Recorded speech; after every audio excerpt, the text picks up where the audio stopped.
Sobat Bisniger, kembali lagi di BD Talks. Oke teman-teman, apa kabar nih? Apakah masih ada yang pusing UTS atau mungkin ada yang udah liburan nih?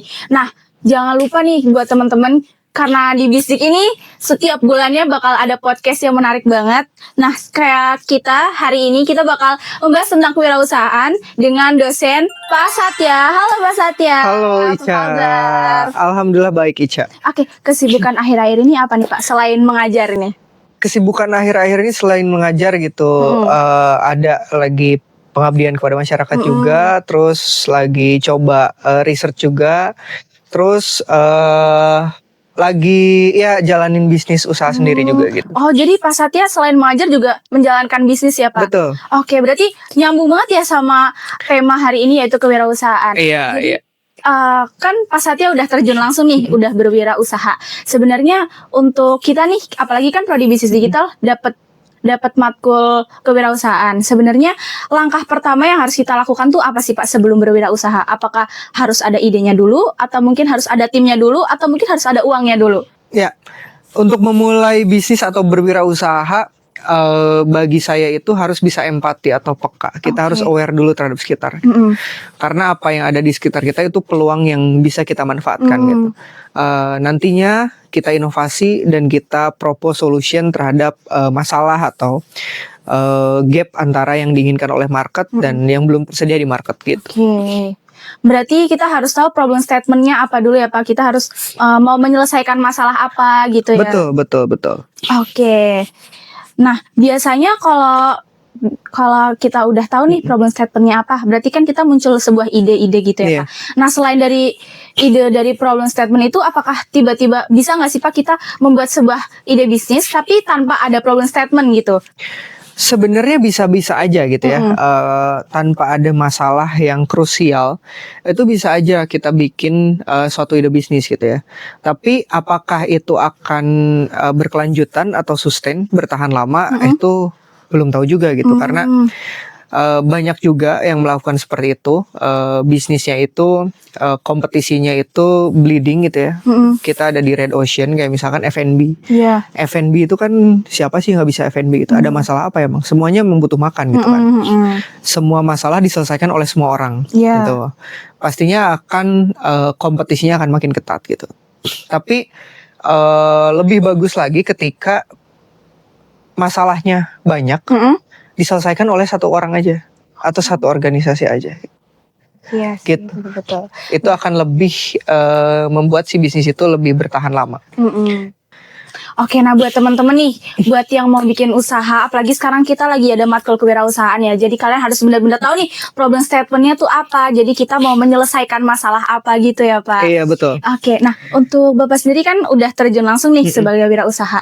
Sebenarnya kalau misalnya pasti kan ada pendapatan juga, pengeluaran, pendapatan. Nah, untuk mengatur keuangannya yang baik tuh seperti apa Pak? Apakah harus tiap hari dicatat atau mungkin setiap minggu, setiap bulan atau gimana nih Pak? Kita kan juga ibaratnya sekarang kita lagi melatih terjun langsung gitu ya ibaratnya. Kalau untuk pengelolaan keuangan yang pasti itu harus dicatat ya, tiap hari gitu kita mengeluarkan uang berapa gitu, atau bahkan kita bisa membagi pengeluaran kita ke dalam berbagai pocket gitu, kayak pocket buat pribadi kita untuk keperluan hari-hari, pocket kita untuk nabung gitu, dan pocket kita juga untuk reinvestasi gitu. Dompet-dompetnya dibagi-bagi. Dompetnya jangan disatuin antara rekening bisnis kita dan rekening pribadi kita, karena ya nantinya saldonya tidak terlihat gitu. Iya sih, apalagi kita masih mahasiswa, takutnya kan nanti kecampur sama uang pribadi gitu ya Pak. Betul. Nah, untuk sekarang di kewirausahaan ini kan kita dapat uang ya Pak, dapat uang dari investor gitulah istilahnya. Nah, untuk bisnis sendiri tuh sebenarnya penting gak sih Pak kita mencari sebuah investor, atau mungkin kita lebih baik kalau untuk awal-awal tuh kayak dana sendiri dulu aja deh gitu? Oke, ini menarik pertanyaannya dari Ica ya. Penting gak sih kita untuk menarik investor? Ada positif dan negatifnya tentunya ya pastinya. Ketika kita menarik investor, pastinya kepemilikan kita dalam satu bisnis itu berkurang gitu ya, terdilusi gitu ya. Terdilusi nantinya ketika kita mengambil keputusan, kita harus melakukan yang namanya rapat umum pemegang saham. Apakah keputusan ini disetujui oleh semua pemegang saham atau enggak gitu. Ketika nanti investor masuk. Tapi kalau misalkan kita dari dana pribadi, sumbernya banyak gitu ya. Bisa emang kita punya uang buat bisnis, atau kita bisa pinjam ke bank ya untuk memulai bisnis kita. Dua-dua itu tidak akan tidak akan memakan kursi kepemilikan kita, kursi kepemilikan di suatu perusahaan. Kalau misalkan ditanya mana yang lebih baik gitu ya, kita pakai uang sendiri atau kita pakai investor gitu ya. Kalau misalkan ide kita bagus dan memiliki future growth yang bagus, investor pasti yakin akan pertumbuhan bisnis itu. Oh iya, betul. Gitu, dan buat ekspansinya juga akan makin cepat ketika ada investor masuk gitu. Terus kalau misalkan kita pribadi, kepemilikan atau nantinya ketika pembagian dividen pasti banyaknya di kita ya. Karena kita yang 100% memiliki kepemilikan itu. Ya itu nggak bisa dibilang mana yang paling baik, tergantung kondisinya. Ketika kita mau ekspansi pasar besar-besaran, kita pasti membutuhkan dana yang besar dari investor gitu. Berarti plus minus gitu ya Pak. Kita nggak bisa bilang kalau itu baik, tapi nggak bisa bilang juga itu buruk gitu ya. Oke, nah udah ngomong-ngomong tentang investor, kalau misalnya sepengalaman Bapak nih, Bapak kan udah langsung terjun langsung gitu ya. Kita juga mau belajar nih dari Bapak sendiri. Kalau kita berwirausaha, sebenarnya yang paling penting tuh apa sih Pak? Promosi dulu, atau produksi dulu, atau operasionalnya dulu? Oke, mana yang paling penting? Kalau bagi saya, mana yang paling penting itu internalnya dulu. Oh, internalnya dulu. Internal tuh gimana Pak maksudnya? Internal tuh dari kita berpartner dengan siapa? Apakah saya berpartner dengan Ica akan berhubungan baik gitu ya, diskusinya enak gitu, terus sama-sama bisa melihat peluang atau satu sama lain gitu ya. Partnernya dulu itu harus kuat, karena jangan sampai nantinya putus di tengah jalan gitu sama partner, karena ini jodoh-jodohan sebenarnya partner bisnis itu. Yang pertama, kita nggak bisa melakukan semuanya sendiri. Iya, betul. Berusaha itu, berwirausaha atau bisnis itu nggak bisa dilakukan oleh satu orang. Kita harus berpartner. Ya. Mau kita bermitra dengan pegawai nantinya gitu ya, itu pun partner kita. Jadi kita harus benar-benar klop dulu sama partnernya, gitu. Oke, nah buat teman-teman nih, apalagi kan kita kewirausahaan juga satu tim banyak ya, 8 sampai 10 orang ya. Nah itu kalian harus akur-akur biar bisnis kalian tuh jalan terus ke depannya. Jangan tiba-tiba ada permasalahan, nanti malah tiba-tiba di tengah-tengah kayak malah nggak jalan lagi ya Pak. Iya, betul. Oke. Mungkin kita masuk ke event-event yang udah dekat ini ya Pak. Kita kan event yang paling dekat ini kita bakal melaksanakan Market Day ya. Nah kalau menurut Bapak sendiri, apakah event Market Day ini berpotensi meningkatkan bisnis mahasiswa atau gimana Pak? Iya. Market Day ini berpotensi ya, eventnya juga sangat menarik gitu. Apalagi di tahun ini kita dari TUP gitu, Telkom University Purwokerto, sedikit melakukan terobosan gitu dari acara Market Day ini. Jadi tidak hanya berjualan, tapi teman-teman yang memiliki ide terkait bisnis digital atau digital bisnis gitu ya, itu bisa kita ada media pitching ya di Market Day itu. Betul. Bisa promosi dan mencari pendanaan di acara Market Day itu. Ini jadi satu ajang untuk mahasiswa bisa merasakan antusiasme ketika ada banyak konsumen yang datang gitu ya, dan juga bagaimana mereka melakukan transaksi penjualan, bagaimana mereka melakukan aktivitas upselling gitu ya, menjual produknya, menarik orang untuk datang ke boothnya mereka, itu cukup menarik. Terus juga kita kan sebelum mendapatkan pendanaan kita juga ada pitching ya Pak, jadi melatih apa ya, ibaratnya kayak public speaking kita mungkin nantinya bakal ke investor yang beneran gitu ya Pak. Betul. Nah menurut Bapak nih, gimana sih kegiatan Market Day itu bisa mendorong kreativitas dan inovasi mahasiswa? Iya, bagaimana Market Day bisa mendorong kreativitas mahasiswa? Yang utama, kenapa mahasiswa itu harus berinovasi dan berkreativitas? Karena di Market Day itu banyak pengunjung yang datang. Iya, betul. Dan itu bukan teman-teman mahasiswanya sendiri gitu ya. Banyak dari eksternal juga, banyak dari pejabat-pejabat juga gitu ya. Yang terutama yang pastinya para direktur Telkom University gitu ya, yang pastinya akan mengunjungi Market Day itu. Maka dari itu inovasi atau bisnis kita harus benar-benar menarik gitu. Oke, mungkin ini bukan akhir ya Pak, tapi menurut Bapak nih apa sih pesan untuk teman-teman yang lagi mengikuti kewirausahaan, kan apalagi sebentar lagi buat Market Day ya. Nah, pesan Pak Satya untuk teman-teman kewirausahaan nih, apalagi kan Bisik banyak banget ya Pak yang lagi ikut ini. Pesan untuk mahasiswa yang sedang mengikuti mata kuliah kewirausahaan, yang pertama sih jangan menganggap bahwa mata kuliah ini hanya untuk memenuhi nilai tugas kalian saja gitu. Tapi rasakan bahwa mata kuliah ini benar-benar berimpact kepada nantinya gitu di kehidupan kalian. Karena saya sering menyampaikan di kelas bahwa entrepreneurial mindset itu sekarang tuh dipakai di mana-mana gitu. Mau kalian mau menjadi staff di perusahaan gitu ya, mau menjadi manajer, apalagi menjadi head atau CEO di perusahaan, itu kita harus punya entrepreneurial mindset. Karena entrepreneurial mindset itu dia punya thriving value, dia keinginan untuk terus bertumbuh, dia punya ambisi terus, apa ya? Darah untuk dia mencari uang, mencari pundi-pundinya itu sangat kencang gitu. Maka dari itu entrepreneurial mindset itu harus terus ditumbuhkan gitu, meskipun di luar mata kuliah kewirausahaan. Oke nih Pak, tips kira-kira tips buat teman-teman yang lagi mengikuti kewirausahaan ya, tips atau saran untuk peserta biar produk dan ide usahanya tuh lebih menarik gitu. Apalagi kan nggak cuma ini aja ya, nggak cuma mahasiswa TUP aja, nanti bakal ada eksternal gitu ya. Kira-kira tips apa aja gitu yang kira-kira biar teman-teman lakuin juga gitu di Market Day, biar idenya biar produknya tuh menarik gitu. Yang pertama ya untuk biar produknya menarik, pertama nanti di Market Day itu kalian harus dekorasi booth kalian gitu. Harus desain booth kalian benar-benar itu representatif dari sebuah brand kalian gitu. Misalkan matcha bisa direpresentatif aura boothnya tuh kayak agak sedikit Jepang-Jepangan, mungkin hijau-hijau gitu ya. Aura-aura Jepang pegunungannya tuh dapat gitu. Mungkin bisa kayak gitu ya.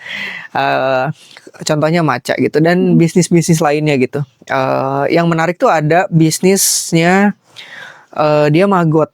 Maggot. Yang jadi parfum itu ya Pak, apa bukan? Betul, iya, salah satu produknya tuh diversifikasi produk dari Maggot itu jadi bahan tambahan untuk minyak parfum.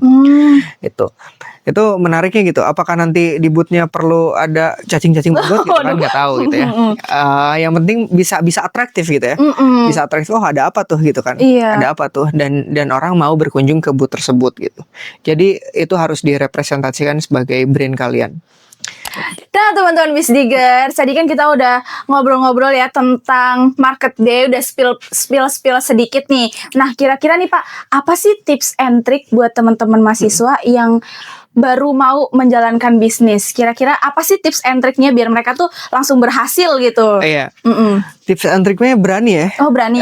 Mahasiswa harus berani, apalagi nanti kita after graduate dari S1 bisnis digital gitu ya, dengan banyaknya mata kuliah atau pengantar bisnis dan juga digitalisasi itu harusnya menjadi modal yang membuat kita lebih berani untuk memulai bisnis kita.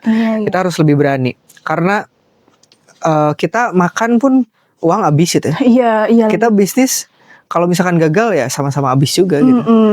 Ya sama aja. Jadi pilih resiko mana yang mau kalian ambil gitu. Risk and rewardnya kalian harus bisa terima. Ketika kalian memulai bisnis pasti kan ada risk and rewardnya. Risknya ketika gagal ya uang kalian habis gitu. Tapi rewardnya uang kalian bisa bertumbuh berkali-kali lipat daripada kalian hanya mengeluarkan uang untuk nongkrong, untuk ngopi, ngabisin uang gitu ya. Apalagi untuk hal-hal yang kurang ini ya. Gitu. Oke, mungkin tips and trick buat teman-teman nih, kalian juga harus berani ya, jangan kayak aku nggak mau ini takutnya gagal gitu ya, padahal belum dicoba ya. Betul. Nah, dari matkul kewirausahaan ini kira-kira menurut Bapak nih manfaat jangka panjangnya buat kita ini apa sih Pak? Manfaat jangka panjangnya ya untuk kewirausahaan ya, yang tadi entrepreneurial mindset, kita belajar terus. Hari besok kita harus jualan kayak gimana ya? Hari besok siapa ya pembeli kita gitu. Dan itu yang terus dipakai di nanti ketika kita bekerja bersama orang lain gitu. Jadi stepping stone-nya pasti terus meningkat gitu. Hari ini selesai, besok kita mau nyesain apa nih? Target mana yang mau kita taklukkan gitu. Iya betul. Ya.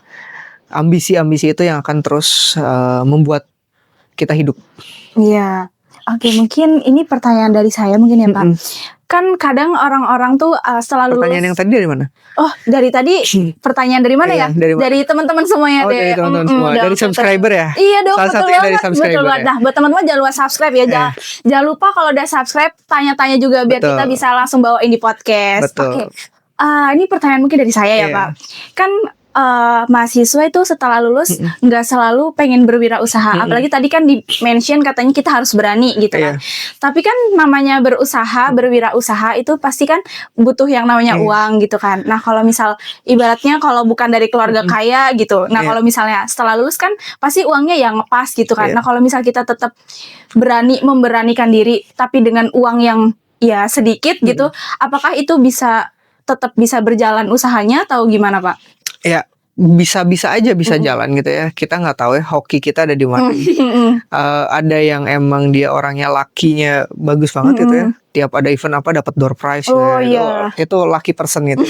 Lucky person gitu. Tapi kalau bagi saya gitu ya, usahain kalian bekerja dulu di tempat orang. Karena kalian akan merasakan bagaimana POV jadi pekerja. Dan bagaimana ketika kalian menjadi atasan gitu. Bagaimana posisinya gitu. Posisi-posisi itu akan membawa kalian atau menambah cara pandang kalian gitu terhadap suatu organisasi atau seseorang gitu. Nantinya ketika kita memulai bisnis ada pekerjanya gitu. Kita punya sudut pandang yang makin kaya. Dan juga ketika kita bekerja di orang lain kita akan mendapatkan masalah akan dihadapi oleh masalah-masalah yang berusaha kita taklukkan. Itu yang mungkin bisa jadi modal juga nanti ketika kita mulai berbisnis kita udah tahu nih celahnya ada di mana. Betul. Jangan sampai itu terulang gitu.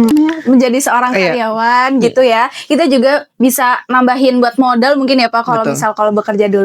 Oke nih Pak Satya, kita lanjut ya. Dari ini ada pertanyaan dari teman-teman Bisdigger nih. Kira-kira berwirausaha itu apakah harus berpartner atau mungkin apakah boleh sendirian? Iya. Bisa aja, bisa sendiri, bisa juga berpartner gitu. Tapi kalau tanya saya pastinya akan berpartner gitu. Karena apa? Karena pastinya kan kita perlu ada yang mengkontrak pemikiran kita gitu. Kalau kita punya pikiran A, kalau misalkan pikiran kita salah, strategi kita salah, ada yang ngerem, ada yang memberikan sudut pandang yang berbeda. Tapi kalau misalkan kita sendiri itu susah gitu, balancingnya gitu ya. Harus ada partner. Iya, apalagi kalau kita sendirian kita nggak tahu ya mana yang benar, mana yang salah gitu ya. Tiba-tiba kita jalan aja orang sendirian gitu ya Pak. Oke, ini mungkin pertanyaan dari teman-teman lagi nih Pak. Kayaknya teman-teman pada antusias banget ya nanya ya Pak. Apalagi kita bahas tema kali ini kewirausahaan gitu ya. Nah, gimana sih Pak? Tadi kan mungkin pengalaman Pak Satya itu lebih baik berpartner gitu ya. Nah, untuk mencari partner yang tepat itu gimana sih Pak? Partner bisnis ya. Untuk mencari partner yang tepat ya. Jangan berpartner dengan teman dekat kalian. Oh gitu. Jangan berpartner dengan keluarga kalian. Tapi berpartner dengan stranger yang emang kalian butuhin gitu. Dari sisi skillsnya, dari sisi kompetensinya gitu. Dan posisinya emang kalian butuh orang tersebut gitu. Misalkan saya mau bikin perusahaan IT gitu ya. Tapi saya nggak bisa IT, saya cuma jago jualan gitu ya. Berarti kan butuh orang yang jago IT gitu ya. Saya hire orang IT gitu. Yang melakukan penjualannya, marketingnya biar saya gitu. Mereka ngurusin di IT-nya gitu. Itu contohnya. Oke. Berarti harus pintar-pintar cari partner ya Pak. Soalnya kalau misal teman dekat juga takutnya nanti tiba-tiba ada masalah malah jadi ke personal ya gitu. Betul ya. Ada satu quotes gitu, kutipan yang saya pernah baca gitu. Jadi jangan berteman sebelum kalian berbisnis gitu. Oh gitu. Tapi berbisnislah sehingga nanti kalian berteman. Oh oke. Gitu. Masuk banget nih Pak. Itu salah satu kutipannya kayak gitu. Oke. Sangat menjawab ya Pak. Iya, ini ada pertanyaan nih dari sutradara kita ya, asisten sutradara kita nih. Gimana caranya numbuhin rasa percaya ke seorang stranger? Yang pertama kita harus percaya bahwa orangnya itu kompeten. Gitu ya. Dia punya skill gitu. Terus gimana cara numbuhin rasa percayanya itu? Ya kita kasih target. Atau kita punya target bareng-bareng, dia mampu menyelesaikan atau enggak gitu. Mampu mencapai targetnya. Oke, satu target dia bisa tercapai. Nah, ketika satu target itu tercapai, kasih 2 target. Kasih target yang lebih besar. Nyampe ke target yang paling punya resiko besar, ternyata dia bisa handle. Gitu. nantinya rasa percaya kita akan mulai tumbuh gitu. Berarti di challenge dulu ya. Challenge itu harusnya by design atau by organisasi itu sendiri ya. Usaha kita punya mimpi apa, kita tentuin bareng-bareng. Pastinya harus punya challenge. Gojek misalkan ya, contohnya Gojek itu 1 tahun pertama dia pengen mencapai 10 juta user gitu, 10 juta pengguna. Itu kan tantangan ya, bagi orang salesnya, bagi CEO-nya mungkin ya, bagi foundernya juga itu tantangan. Siapa yang mampu atau mau menaklukkan tantangan ini bersama-sama? Ada nggak yang nyerah di pertengahan gitu? Nah, berarti dia nggak bisa komit, dia nggak bisa dipercaya, atau dia hilang gitu ya, tanpa kabar gitu. Nah, kayak gitu. Baik, mungkin ini ada lagi nih Pak. Mungkin lumayan banyak ya pertanyaannya dari teman-teman Bisniger, sangat antusias nih sepertinya Pak. Nah kalau misal berpartner nih, apalagi kan sama stranger, nah kira-kira bagi hasilnya tuh gimana sih Pak? Bagi hasilnya bagaimana? Pastinya kan dihitung ya dari modal awal dari si perusahaan tersebut gitu ya. Misalkan founder yang satunya lagi naruh modal berapa persen, dan kita sebagai co-founder naruh modal berapa persen. Nanti dihitung dan didiskusikan nilai valuasi perusahaannya berapa gitu. Nanti dilanjutlah kalian akan mengenal masalah valuasi bisnis gitu, nilai sebuah usaha gitu ya. Nilai sebuah bisnis itu seiring berjalannya waktu pasti dia akan terus meningkat. Kalau misalkan marketnya ikut meningkat, tapi kalau misalkan marketnya menurun, nilainya juga akan menurun. Gitu. Oke, berarti nggak bisa langsung asal. Misalnya 2 orang nih nggak bisa langsung 50-50 gitu ya Pak. Berarti harus dihitung matang-matang nih teman-teman. Oke, mungkin ini pertanyaan terakhir ya. Kita kan sebentar lagi bakal ada market day Pak. Apakah market day itu teman-teman yang dapat mata kuliah kewirausahaan aja ya? Apa yang lain itu boleh? Apa cuma yang kewirausahaan aja nih? Iya, kalau itu harus ditanyakan kepada teman-teman panitia ya, terkait boleh atau enggaknya gitu ya. Cuman ini jadi yang menarik juga gitu ketika ada eksternal atau mungkin ada alumni di sini, alumni bisnis digital yang emang sudah memiliki bisnis gitu. Itu juga bisa jadi contoh inspiratif ya buat teman-teman mahasiswa yang masih kuliah di sini gitu ya, bahwa ternyata kuliah di sini juga banyak manfaatnya gitu. Kita bisa mulai creating bisnis gitu. Contohnya ada temen alumni gitu, ada Zikran, dia berpartner dengan teman-teman prodi lain, ada informatika dan juga ada sistem informasi. Itu menarik, inspirasi. Lagi ini peluang banget ya Pak, market day ini bakal rame gitu kan ya. Betul. Oke nih Pak Satya, dari teman-teman juga udah nggak ada yang tanya lagi. Mungkin nanti kalau mungkin ada pertanyaan dari teman-teman bisa langsung disampaikan ke Pak Satya langsung ya. Boleh DM Instagram saya. Boleh. Apa Pak Instagramnya? Instagramnya SF Gumelar. Oke, boleh nih teman-teman bisa langsung follow dan juga DM mungkin buat di sini ya, di sini. Oke, nah dari kesimpulan yang tadi udah kita bahas, jadi buat teman-teman, kalian harus akur nih sama teman bisnis kalian. Jangan malah tiba-tiba ada konflik, malah bisnis kalian nantinya bakal nggak berjalan ya Pak. Betul. Oke, terus kalian kalau mau bikin bisnis, kalian juga harus berani. Jangan malah kayak kayaknya nggak laku nih, kayaknya aku nggak pede nih gitu ya Pak. Kita harus berani mengambil keputusan kayak gitu. Oke, terima kasih Pak Satya atas kesempatannya untuk sharing-sharing hari ini, dan mohon maaf juga sudah mengganggu waktunya di sela-sela kesibukan ini. Iya, terima kasih juga Ica, kita bisa berdiskusi di sini dan juga mungkin mungkinkah ya mungkin dari sesi podcast kali ini kita bisa memberikan inspirasi dan juga insightful buat teman-teman bisnis tentunya ya. Betul. Gitu. Oke, buat teman-teman jangan lupa buat follow Instagram Bisdik, jangan lupa subscribe juga YouTube Bisdik, dan jangan lupa selalu tonton terus di Detox. Di setiap bulannya tuh bakal ada episode-episode dan juga pembahasan yang seru banget pokoknya. Oke, buat teman-teman Bisdik, buat teman-teman Bisdigers, sampai jumpa di podcast selanjutnya. Terima kasih. Bye-bye. Terima kasih Pak Satya.